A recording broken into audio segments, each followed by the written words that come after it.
This happened when I was in school. It was the summer break. I always loved going to see my cousins during the time off from school. My family and I always went to visit them, as they only lived in the next city over. I was really looking forward to seeing my cousin. He was a little bit older than me, but he was always up for playing games with me. Unfortunately, he wasn't around, so I had to play alone. I didn't mind playing alone since my cousin's house backed onto a forest with a small mountain. It was so great. There was always fun to be had, like looking for bugs. I decided to go exploring. I really wanted to go to the top of the mountain by myself, so I set my sights on the summit and started marching uphill. But then I noticed a dirt path leading off to the side. I was curious to see what might be there. I noticed that there was an abandoned looking house down there. I immediately thought this would be an awesome place to make a base. My cousin would love it. So I decided to get a bit closer to check it out. I was so excited that I had found this place. I crept up close to the exterior of the house and peeked through a broken window to see what was inside. I saw something so weird, it will stay with me for the rest of my life. It was all decayed in there, but there was a chair that looked brand new. In front of the chair were these life-sized cardboard cutouts of famous people. The way they had been placed made me think someone had deliberately set them up around the chair. There was a baseball player cutout, an anime one, and an actress. The way they were positioned around the chair, it was as if they were in conversation with one another. Looked as if it would have been easy for someone in the chair to be the center of attention. The house was a mess. Broken glass and the walls were chipped and damaged. Yet the chair and the cutouts were new. It was off-putting and kind of creepy. My gut told me that something was wrong here, so I decided to get back to my cousin's house. My skin went cold despite the hot summer day. Something innate had awoken in me and was telling me to leave immediately. I began to scramble up back towards the mountain path, and that's when I noticed something. In the house. I had gotten up the dirt road a bit, and I had more of an aerial view of the cardboard cutouts in the house. One of them stood out to me. It was moving by itself. For some reason I didn't run. I was fascinated by it. I stood there watching it, cold sweat amassing on my brow, not sure of what I was witnessing. I looked closer. My heart paused for a moment when I realized that it was a man hiding behind the cutout. I could see his arms and legs, but not his face. As soon as I figured out it was a man, I ran as fast as I could back to my cousin's house. Because I was young and I didn't understand what had happened, or if I would be in trouble, I kept this incident to myself. If I hadn't noticed the man there, or my gut instinct was off that day, I might not be alive to tell this story. Who knows? I was so close to walking in there. Now I am older, I have had time to think about how strange this situation was. What was the purpose of the cutouts? Were they there to lure people in? Did the man tell naive people or children that they could meet celebrities if they followed him to the house in the woods? And then, what would he have done to them? I still think about this from time to time.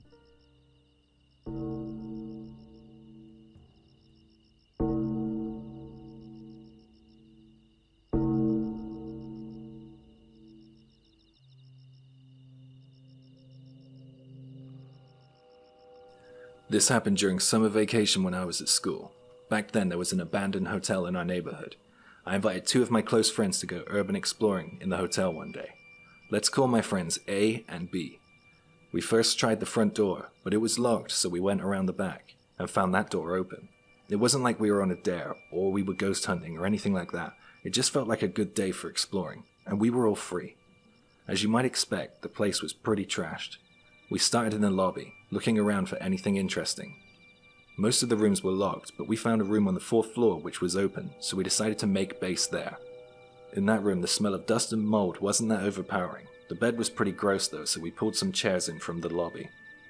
Night crept in, and since there wasn't any electricity, we called it a night. But the next day we came back prepared. We all brought flashlights, and we headed to the hotel around lunchtime. We brought candles, snacks, and drinks too. We put all that stuff in our base room on the 4th floor and decided to check out the basement, as we hadn't done so the day before. The 3 of us descended into the basement with our flashlights in hand. The basement was huge. There were lots of rooms down there too. We were looking for a rope or something we could all hold to make sure we all stayed together and didn't get lost. It was so dark down there. I felt trapped down there. Even though it was lunchtime during summer, it was very creepy. My friends seemed to feel pretty carefree, so I tried my best to hide my apprehension. We then found another room. In this room there was a box. In the box, there were keys. We left the basement with the box of keys to see if they would work on any of the locked doors upstairs. The keys had room numbers on, but they wouldn't work on the doors that matched the number on the key. We couldn't work it out. Maybe there was some auto lock in place. We were just glad that the room on the 4th floor was open. We decided to look for a key which wasn't a guest room key. We found a key that said waiting room, written in pen. It was different from the other keys, and it didn't look too official. We noticed a locked door in the basement, which had a paper sign stating waiting room, so we decided to head back down there. We tried the key in the lock, and the door to the waiting room unlocked. The door opened a crack, and we were confronted by a terrible stench. We asked one another about what that smell could be. Was it something rotten or dead? I was really freaked out now, down there in the dark basement with this new terrible smell. I said, "Come on guys, let's go back." A asked, "What? Don't you want to know what it is?" "No man, this is dangerous. Let's get out of here," I replied. B said, Come on, just hold your nose and we'll take a quick peek." A carelessly pushed the door open and shone his flashlight inside. The flashlight revealed a mannequin with what looked like blood all over its clothes. There were dead animals all over the room. Knives were stabbed into the mannequin. Shivering, A's flashlight scanned the room to reveal scratches in the walls and on the door. I felt my blood turn ice cold. I couldn't take any more. I ran, and my friends ran with me. We ran through the lobby and out the back door, and continued running up the street for about 100 meters. We were all clamoring, screaming and going crazy about what we had just witnessed. "Why were there so many dead animals?" A asked. "And the blood on the mannequin?" I exclaimed. B started to cry. We all went home. I couldn't leave the house for about 3 days. I was so freaked out. It was around this point I remembered that I had left my bag there. I didn't want to have someone find it and then find me. I was too scared to go back to the hotel by myself, so I called my friends again, and they reluctantly agreed to go with me. We approached the back door, fear weighing heavily in our hearts. I reached my shaking hand out and tried the door, but it was locked. This was about 8 years ago. I would often tremble in my bed at night when the lights were off, remembering that event. The hotel has now been renovated into retirement homes. I can still see the waiting room in my head. I think that whoever killed those animals and stabbed that mannequin so many times maybe was recreating a murder or acting out some sort of fantasy.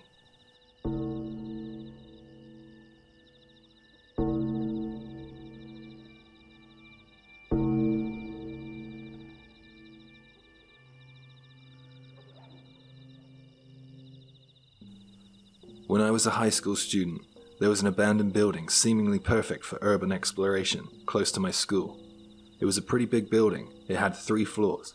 I thought it used to be a dormitory or a hostel. My friends and I wasn't exactly sure what it was, but we called it the dormitory. Back in those days, we all used to sneak out when we were supposed to be asleep. I still can't believe we did this, but we used to go to the dormitory after midnight with flashlights. It was a common occurrence, and it was popular in our group. We used to love daring each other. It seemed as if other people or kids came here to do similar things, as there were smashed windows, kicked in doors, etc. We were pretty sure people were using air rifles in there, or playing with paintball guns. We found bullets scattered on the floor. One night I snuck out, met my friends, and we headed to the dormitory. We went in as usual, and I was leading the group. We were shining our torches all over the walls and the floor inside. While we were walking, I was opening the doors of the rooms, getting a kick out of scaring my friends. When I got to the final, innermost door, on the first floor, I reached out and put my hand on the doorknob. As soon as I touched it, my whole body went ice cold. I felt like I was going to throw up. I had to pause and crouch down for a moment. It never happened before, and has never happened again. I don't know what that feeling was. I took it as a sign to leave. I'm a bit superstitious like that. My friends were happy to leave with me, too. The incident freaked us out a bit. Even when I got back home, I couldn't shake this cold feeling. However, the next day I was back to normal, and student life was the same again. About a week later, I was shopping for some sports shoes with my dad. We ran into a friend of mine, a friend who I often went urban exploring with in the dormitory. He spoke to me privately and said solemnly, "A body has been found in the dormitory." I was shocked, and I think that the other shoppers noticed my reaction. How could this have happened? I wondered. A story made it to the newspaper.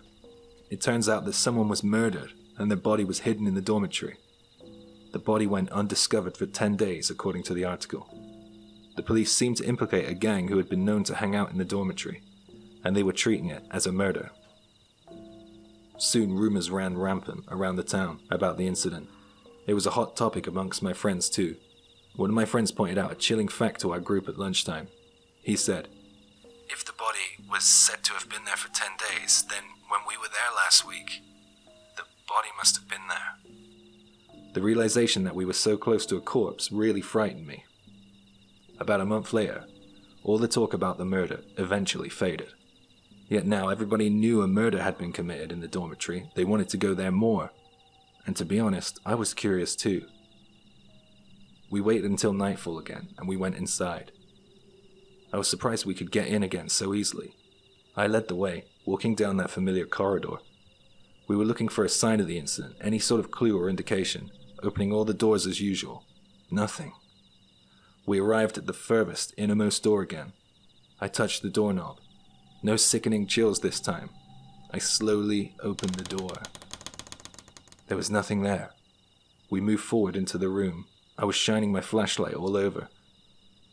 I saw something white on the floor. It was white tape, in an outline of a body. We ran for it. I think I now understand the reason for my sudden chills.